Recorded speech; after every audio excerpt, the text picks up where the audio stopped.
वैकुण्ठवर्धितबलोत भवत्प्रसादात् अम्भोजयो निरसृजत् किल जीवदेहान् स्तास्नूनि भूरुहमयानि तथा तिरष्टां जातिर्मनुष्यनिवहानपि देवभेदान्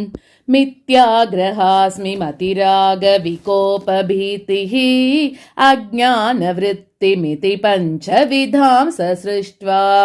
उद्धाम तामसपदार्थविदानदूनः तेने त्वदीयचरणस्मरणं विशुद्ध्यै तावत् ससर्ज मनसा सनकं सनन्दं भूयः सनातनमुनिं च सनत्कुमारं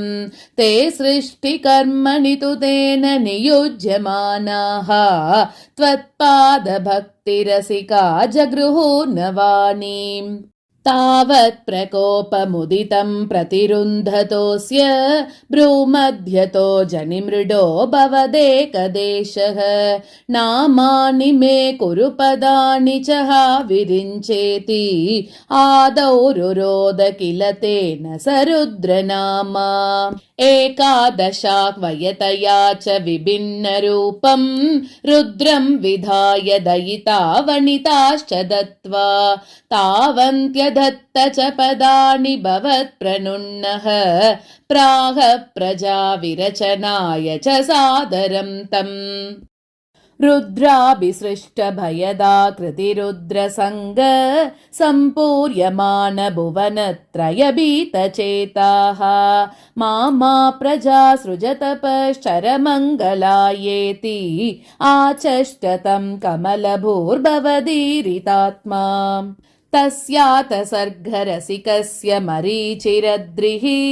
तत्राङ्गिरा क्रतुमुनिः पुलहः पुलस्त्यः अङ्गादजायत भृगुश्च वसिष्ठदक्षौ श्रीनारदश्च भगवन् भवदङ्घ्रिदासः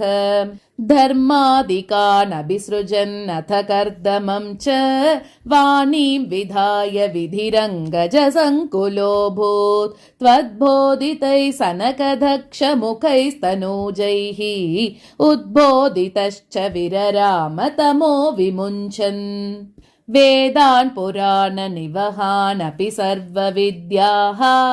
कुर्वन्निजाननगणाश्चतुराननोऽसौ